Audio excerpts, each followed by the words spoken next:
Take 2, take 3, take 4, 5, take 6. Hi, Bill the Flavor Guy here. Today we're going to make some snow cones. Got 3 machines here. Our beginner, great for families. Our blender, high-speed blender, any blender will work. Intermediate. And our advanced, continuous for industrial size parties. For our first method, we're going to use the machine that comes with our kit. You'll need to pour a little bit of ice inside. Just give it a couple of spins. It also helps to pre-chill the bowl. This way, the bowl temperature is closer to the temperature of the shaved ice, so you don't have excessive melting. This reminds me of my first snow cone when I was a kid. You had to go to a carnival or a picnic or something where they had one of those big machines. They didn't have one of these handheld ones, and nobody would ever have dreamed of using a blender to make shaved ice. It's not hard to do, but this one takes a little bit longer. It's definitely good for families, kids.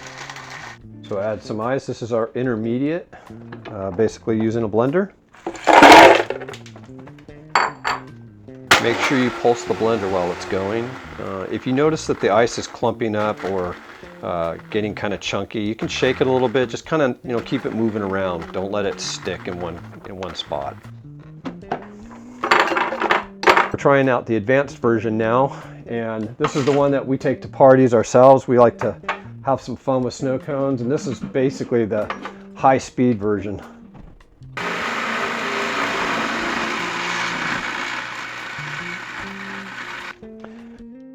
Now let's look at the difference between the 3 versions. This is the beginning version of the snow cones using the hand cranking machine. It takes a lot of time. Again, great for kids. This is the intermediate or the blender version, and it does make a good snow cone, but there'll be chunks of ice in there. Advanced version, which is a machine that's just made for making snow cones, and you can see it makes great snow. You can probably rent one of these at like your local restaurant supply, something like that, or if you're ambitious, you can buy one. They're not that expensive. So a little trick that I learned along the way is to dig out a little well in the center of the ice and allow the syrup to kind of diffuse through it. Just want to talk real quick about the straws we're using. These straws are provided to us by Straw Code and our good friend Nancy Chambers. Straws are made out of bamboo. They're environmentally sustainable, friendly. They're safe for marine mammals. They just break down very quickly.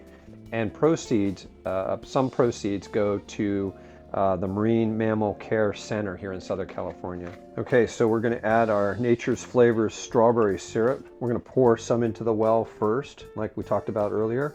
That's just going to diffuse throughout the snow cone itself. Just kind of go in a circular motion here. You're probably wondering why we have all the fruits here in front of us. So you can just do a snow cone as it is, or you can get a little creative and make it fun, maybe a little bit more adult. So we have some raspberries and some blackberries. Just throw a couple of those here and there. Just kind of give it a little bit of a design. And they're fun to eat once they get ice cold. They'll absorb some of that syrup as well. And then maybe top it with a strawberry or 2. And then for added effect, I like a little bit of condensed milk. Gives it a nice sweet and a little bit of body to the snow cone itself. It's almost like you're making an ice cream here. Now that's going to taste good.